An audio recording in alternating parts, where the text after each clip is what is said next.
Welcome to the HCI family of podcasts. We're your source for personal, professional, and organizational growth and development. We share our own original research, explore industry trends, and interview executives and thought leaders from across the globe. Join us for practitioner-oriented content around all things leadership, HR, talent management, organizational development, and change management. Maximize your personal and organizational potential with the HCI family of podcasts.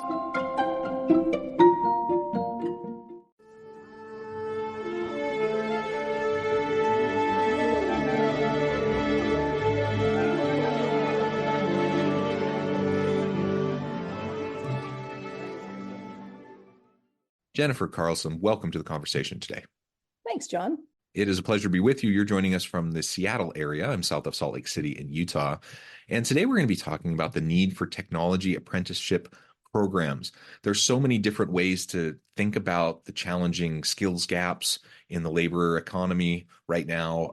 And this is a really kind of interesting and unique way of thinking about how to address those skills gaps, technology apprenticeship programs. We have apprenticeship programs in other fields. This could be a really great opportunity if we can learn how to leverage it better. As we get started, I wanted to share Jennifer's bio with everybody. Jennifer Carlson serves as co-founder and executive director of Apprenti. Apprenti is a nonprofit organization that creates alternative pathways to access tech talent and help organizations address digital skills shortages while providing economic mobility to underrepresented groups by identifying, training, and placing diverse talent in tech careers. Additionally, she serves on Tech Councils of North America, Workforce Board, and as adjunct professor in graduate studies at Seattle University. Again, a pleasure to have you. Anything else you would like to highlight by way of your background or personal context before we dive on in? Other than I don't come from technology as a traditional practitioner. I actually came from insurance and other industries running large P&Ls and was an executive sponsor of tech projects. Well, why don't we start by just exploring this idea in broad terms? What exactly is a technology apprenticeship program as you conceive of it and as you've seen it play out in different spaces? And then we can dig in a little bit more as to the need and how we can best leverage it. Apprenticeship in general is a hybrid training model of a combination of classroom and hands-on skill. As you said, it happens in a lot of industries, but the word apprenticeship is most traditionally tied to the building trades, blue-collar jobs in the U.S.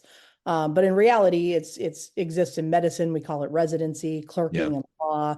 It has many names, but it's an opportunity for people to skill up, reskill, however you want to look at it, without necessarily having to go the college route, which is been the predominant location for where we find our talent today. And so they take accelerated classroom, mix it with some level of mentored hands-on skills. You put those two things together and you have an apprenticeship. And even in the university space, we see the use of apprenticeships or apprenticeship-like experiential learning is very common, increasingly common. And, I was thinking, just as you were describing some of those, things like student teaching for educators, not exactly what you're talking about, but it's a model I think most people are very familiar with, right? How it plays out. And I'm a university professor, that's my full-time gig. And I teach in the HR organizational development change management program. And we lean very heavily on experiential learning, real world consulting projects, those sorts of things, so that by the time our students leave, not only have they, learned the coursework and the concepts and the knowledge that's going to help them be successful, but they've worked on developing the actual skills to help them be successful because they've done it. They've done the work. They've been mentored. They've been coached along the way to help them develop their chops. And, that's really ultimately, I think, what employers are wanting nowadays. They don't want someone who's just gone through kind of the quote unquote traditional university kind of experience where they've, sat through exams and regurgitated and blah, blah, blah. They want people who know how to do stuff. And apprenticeship programs is just a really great way to do it. And like you said, it's a great way to do it without the traditional kind of baggage of a university experience. And I say that as someone who is a professor at a university, and I know you are too. That has a really important role for sure in developing the workforce of the future. But there are so many people that can do amazing work that don't need to go through the traditional kind of 4-year degree process and can be reskilled or upskilled much faster through things like these technology apprenticeship programs. Yeah, I think that there's kind of two points of view to this because I'm with you. I mean, you and I probably went through traditional higher ed for ourselves the same way.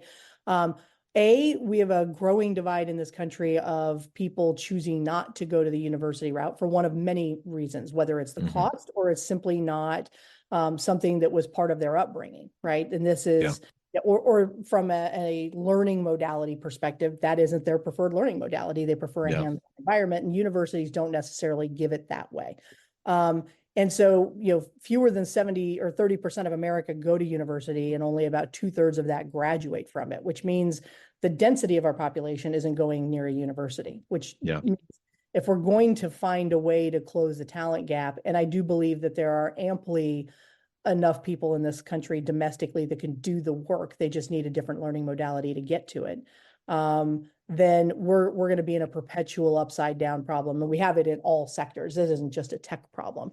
Yeah. The other half of this equation is it's not about replacing the baggage, as you called it, the university track. It's let's put the emphasis where it belongs. And we've made a mistake since the 80s in this pivot towards universities and colleges and four-year degrees being what we perceive to be as the gold standard and saying you have to have one. And now we've put that requirement or limit on every job in tech, even customer service and entry-level jobs. And the reality is a lot of the jobs in tech don't require that.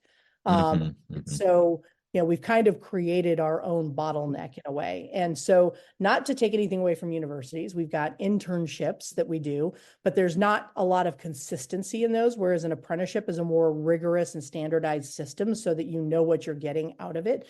And if somebody has completed an apprenticeship in technology as a software developer in company A, and they change to an industry in another company, but it's for the same kind of job, the core functions of those jobs stay the same, right? They look more like an electrician than we think, because the current runs the same way for everybody. Well, writing Java looks the same virtually for everybody, with distinctions made for HIPAA compliance if you're doing it in healthcare versus financial services compliance if you're doing it in high finance.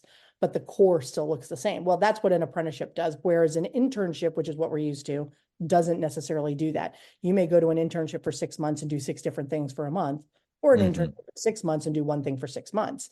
And there's Hmm. no consistency to that for companies to be able to consume. And then the bigger issue is we have a limit, and we have hit that limit. We only graduate 85,000 computer science degrees, which is the preferred degree for this sector, a year at the four-year level.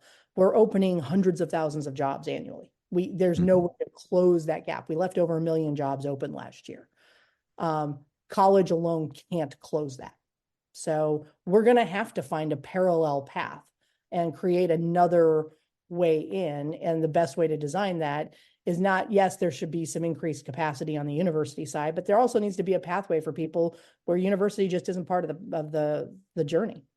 Yeah, and one of the things that I really appreciated about your nonprofit that you do work with is specifically utilizing things like technology apprenticeship programs to reach out to underrepresented groups. And so we know, for example, you just shared a bunch of stats around, college attendance and finishing college. We know that underrepresented groups are less likely to go to college in the first place, and if they do go, they're less likely to complete and to finish.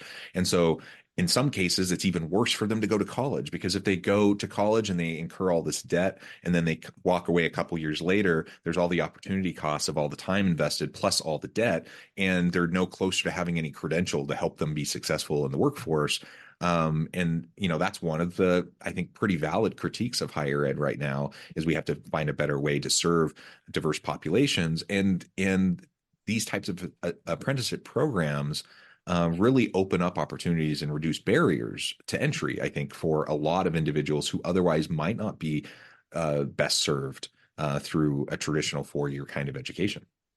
Agreed. And the good thing about this, and we designed it this way from the get-go, there's no cost to the people coming through the program. So the education and the training cost is right now being borne, frankly, by state and federal government with the employer.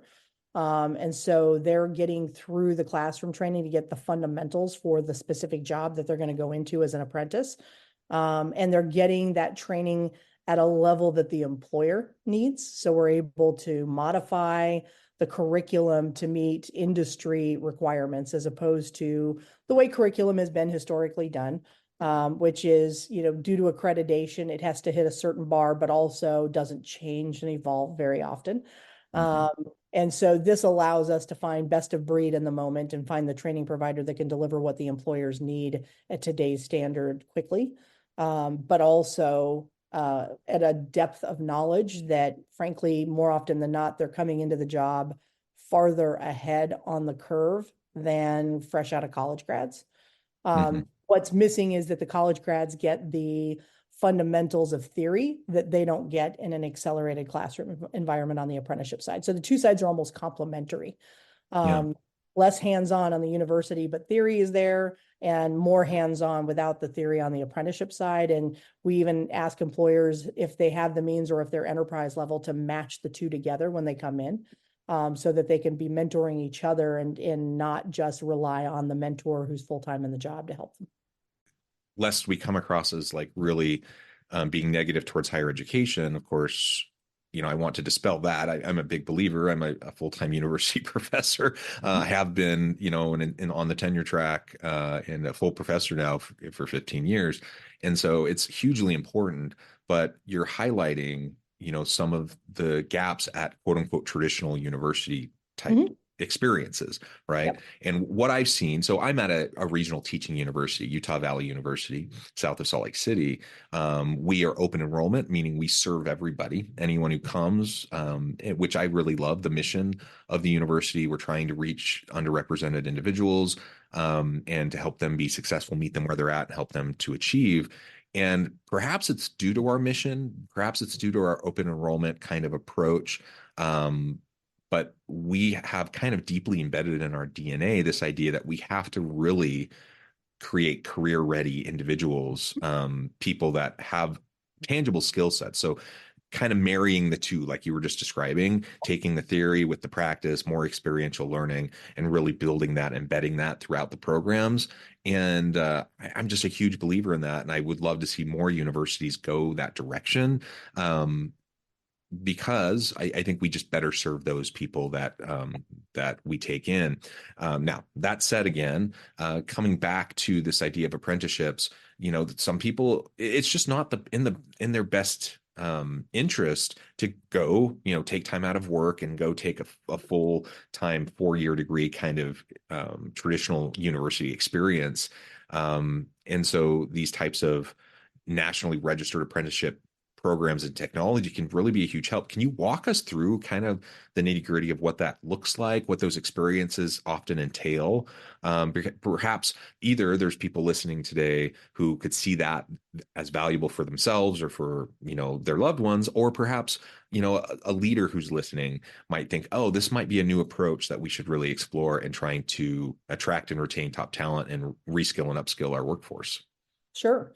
Yeah. So apprenticeship is a job, first and foremost. So the classroom training is 20% of the apprenticeship. So you're looking at, several hundred hours over the course of an apprenticeship of learning time in a classroom environment, which could be, in our case, virtual. And then there's a minimum of 2,000 hours on the job where they're doing the work, being mentored by somebody in the job. And those two things coming together is what makes an apprenticeship. Classroom time alone without the job is pre-apprenticeship. The job has to be there as part of the equation. So it's an earn and learn model. You're being paid an apprentice wage, which is below the wage of a fully qualified person, but it's still an employee wage with benefits and everything that comes with that for you in that 2,000 hours. The apprentice comes to us, for the record, median age in our program is 32. So these are people who are further along in life. To your point, they're either not able to go back to school and start over at that stage, or they're going to be doing it in an online environment, or a night and weekend kind of environment, which sadly in our industry from a tech perspective is not where most of the recruiting gets done, but it is where the greatest audience is. So you put those two things together. The apprentices come through and take a basic skills assessment online at apprenticareers.org. And that teaches us what they're at a math competency level and basic logic and critical thinking. Are they good problem solvers? Those are really the two most important facets to getting into tech. Math is really at an algebra level with some geometry. Yeah. Yeah. You're not writing algorithms in your head or fixing code, right? We just want to see what your baseline is. If you score over an 80, you're in our candidate pool. And the employers are coming in and putting up jobs and saying, we're going to take 5 cyber analysts, we're taking 10 software developers, we're taking 20 cloud operations people, whatever that platform is that they need the additional help in, where they've got staff that they can pair up, they're committing that headcount to an apprenticeship. And we work with them to internally work through culture and how to onboard, how to even interview differently, because these are not technology centric interviews. Hmm. These are soft skills interviews because you're sponsoring them to learn in the job. Right. And we're kind of facilitating, as I jokingly refer to it, eHarmony for tech. And we're doing the quantitative and the qualitative. The quantitative is that skills assessment that you have to score 80 on before you're in my pool. But then we're going to interview you to get at what skills are you bringing to the table. If you've only worked in food service, you've got supply chain and payroll and hiring and times, and you've got all of these skills that when they're de-identified from where you did them, have greater value to the employer. And that's what we're sharing with the employer, are the skill sets you bring to the table. And then they're choosing the candidates they're going to pull in that are being sent to class, with that cost being covered by federal government, state governments, and employers. And then they have a start date, and they're going to go to that job. They're going to know who that employer is before they get going. They've got a job offer. The only thing stopping them from getting to that is the completion of the classroom time. Hmm. Unlike the building trades, where you think of apprenticeship and they might do 5 years where you're 1 day in classroom and 4 days on job, the tech sector said, we don't have that capacity. We move too quickly and too much changes. So we've compressed the classroom time to the front of the apprenticeship. So you'll do 4 or 5 months in classroom before you start your job, and then you do that for a year. And then at the end, 88.5% of them stay with their employer of record and are full-time employees at full rate, and are now in the sector, and they're overlooking or doing away with, let's say, the college degree requirement. You've now proven that you have it, call it a 1-year audition, right? Hmm. You've now proven that you can do the work, you know their systems, you know how they operate, you've been ingrained in their organization, and they're happy to keep you. That's their whole point in doing this, is it's a train to retain model for employers to cultivate new talent. Yeah, I love so much about that. I love that this is uh, something you're learning while you're doing, you're getting paid while you're learning while you're doing, that so many of those individuals are retained by the organizations into more traditional full-time, uh, normal industry rate employment after completion. All of that's incredible. And I also, as an HR professor, one of my biggest pet peeves is the arbitrary requirements that you see in so many job postings about years of experience or degree, requirements. Is it necessary sometimes to have a college degree? Sure. Is it Sure. necessary sometimes to have 3 to 5 years of experience? Sure. But what you end up seeing in like almost every job posting is like by default, they say 4-year degree and 3 to 5 years of experience. And then you're just like, well, what in the world is anyone supposed to do? It's just so How do I dumb. get it if I can't get it? Yeah, it's just so dumb. And so you're artificially reducing your candidate pool by having those types of requirements. So I'm really happy to see that many organizations are really challenging the status quo on that and pulling back and recognizing, oh, does it actually matter? If it does, great, keep it. But if it doesn't, then let's pull it back, and that will allow us to hire a much more diverse workforce, and meet the skills gaps that we have. Because like you said, we have this huge skills gap. We're not graduating enough people from a traditional university degree program to fill all these jobs. But we have people, like we have tons of people in this country who could do this work if we make it more accessible to them. That's right. There's a huge level of underemployment. Hmm. Because we focus on underrepresented minorities, women, veterans, persons with disabilities. Those are our targets for bringing into this. I will tell you that the number one role or occupation that comes to us are newly separating military, right? They're about to be veterans. Number two, Uber drivers. Like these are people who have been working, but and have a desire for something more, but either don't know where to start and can't get going, or don't have the means to just quit and go back and start over. And so, yeah, 31, 32 makes sense for that population to say, okay, it's time Mhm. for me to kind of settle in and find an actual career. And what's a better way of getting there than through an apprenticeship rather than going to university? From a earnings perspective, just to kind of, give a framework for people to think through, 25% of the people who come to us are unemployed or long-term unemployed. And then of the 75% that have an employment record or are employed coming to us, they're earning just under $40,000 a year. And a lot of them are working two jobs to do that. Mhm. So underemployed. And then in the apprenticeship, the national average, and obviously Midwestern market will be lower and coastal will be higher. You're looking at in the 60s in their apprenticeship, plus benefits and everything that comes with that. And the retained wage nationally is in the mid 80s. So Mhm. you're looking at 17 months, 18 months going from unemployed or just under 40 to 85 plus. Yeah, incredible. So, what would you say to employers who are looking at upgrading their employment by joining the tech space in this Yeah. way using technology apprenticeship programs? A couple of things. We've learned along the way that you can have all the executive sponsors in the world. But at the end of the day, if it doesn't transcend the entire organization, it doesn't work. Mm. And so that where we love to come in and have a conversation with senior leadership about how to become a training organization for yourselves. The first thing I'm going to ask is, what are you doing to address this in your culture and change it throughout your organization? Because if your recruiters, since you're an HR professional, are still only going out looking for the college degree, 3 to 5 years experience, like it isn't transcending, you're not changing your behavior. And so that has to change at every level. And that's the first conversation we're having with companies. If you're ready or if you're already making a commitment to make those changes, then apprenticeship is a natural next step. Then we can help you operationalize that very quickly. But if you want to have a culture conversation, we will also have that with you first so that you can start the preparation work. Yeah, yeah. Awesome. Jennifer, this has just been a fascinating conversation. Hopefully, it's mind opening for a lot of people who haven't necessarily considered this kind of a model towards reskilling and upskilling and attracting and retaining great talent. We've been exploring specifically in the tech space, but I think the principles here apply to a lot of different sectors and a lot of different job types. And so I think it's really important for us to think creatively and outside the box about how we can meet the skills gaps and demands, of the workforce of today and tomorrow. As we finish up for today, I just wanted to give you a chance to share with the audience how they can connect with you, find out more about your work, your team, and then give us the final word on the topic for today. Sure. So feel free to email me, jcarlson@apprenticareers.org. You are welcome to find me on LinkedIn and ping me there as well and look for me under Apprenti.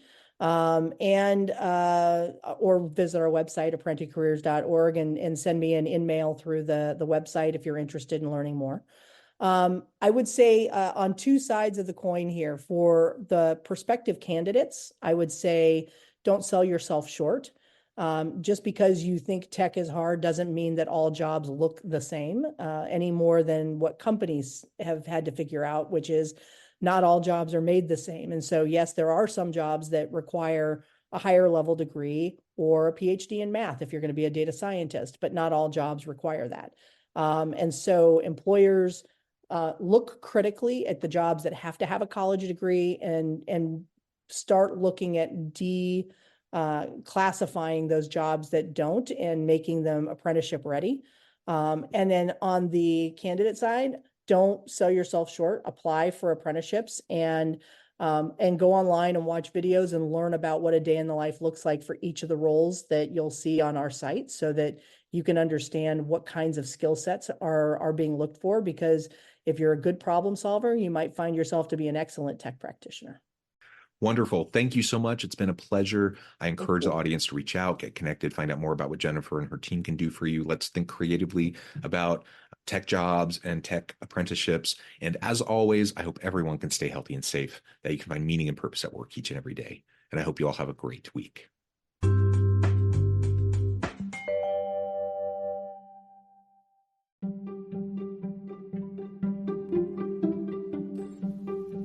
Thanks for joining us for this episode of the podcast.